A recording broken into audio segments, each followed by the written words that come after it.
Just call me. He started begging some of them to call me first. If you hear him, call me, because even the fellowship leader was disappointed. That's not how this man was supposed to come. But anyway, we know what he can. Come inside.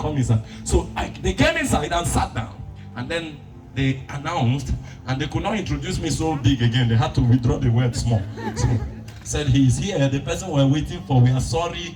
They apologized. It took like 20 minutes to apologize. Left me with like 30 minutes of talking. So I now came out. I collected and I started. I said, I'm so sorry for coming a bit late, but I will not explain anything too much. God will prove himself for the time you have wasted here. Those girls sat at the back there. When I say stand up, they will stand up last. When I say turn to your neighbor, they will turn to the neighbor last. When I say this to your neighbor, they will wait until people are finished before they will now finally say it. I knew. I said, no problem. Few minutes later, I just said, now I'm going to pray for you. I said, stand up. Everybody stood up. I said, in few minutes, the power of God is going to hit this place. I'm going to prophesy to many of you here. I'm going to talk to you people. I will tell you people some things about your life that you don't even believe, that you have not told anybody. Everyone there was there. That's what I want to say. No problem. So I looked at them. I said, well, first of all, let's start by inviting the presence of God to enter this place. I said, hold your hand with your neighbor. Reluctantly, my sister said that. My attention was on them because my spirit knew that this group of people don't believe what you are doing. In fact, they are underrating. So I was just waiting. I stretched back my hands and I said, the power of God, at the count of 3, we come down here. And just 1, 2, exactly the way I've been doing for many of you. In few minutes, I heard at the back bench, blah! I opened my eyes and checked and said, good. I said, Usher, don't hold those kind of people. Don't hold them. In my heart, I was saying, leave them, let them break their head. First girl, blah, like that. Then immediately my eyes got open again. I began to tell people. I called one girl out of there. That was the place I was telling you that I saw a girl that the father was not a militia but used to carry on and goes to the bush, and they did something to another girl, a small girl, and the curse came upon them that they will not have children up to that. So the girl was standing, and then I just said, I see your father holding a gun. I see this. Everybody, the remaining ones that were standing, hey!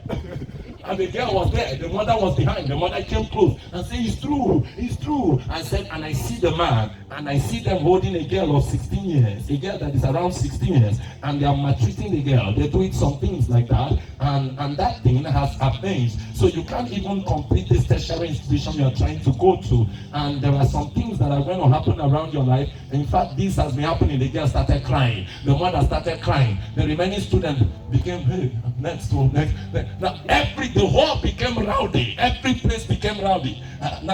What am I talking about? I'm not talking about God using me. I'm not talking about the pride of God using me. But I'm telling you about life without an evidence. If you don't have an evidence, nobody believes you. I tell you of the truth, that your Christianity will be a noise you are making in your house until there is evidence. If there is no evidence, that noise you have been making in the night, they will say, this woman with her noise. Anytime you wake up and say, oh Lord, my God, say, she has started again. She has started again. But one day, they wake up and they discovered that this noise you were making is beginning to provide results. This noise you are making is beginning to flourish your business. This noise you are making is beginning to flourish your destiny. This noise you are making, your children are beginning to be great children. They notice that the noise you have been making has begun to generate results. Then men, we say that was an evidence. That woman do pray.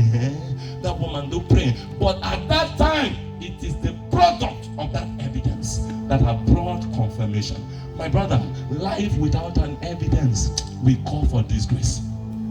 Life without an evidence, people will disapprove you. Life without an evidence, people will underrate you.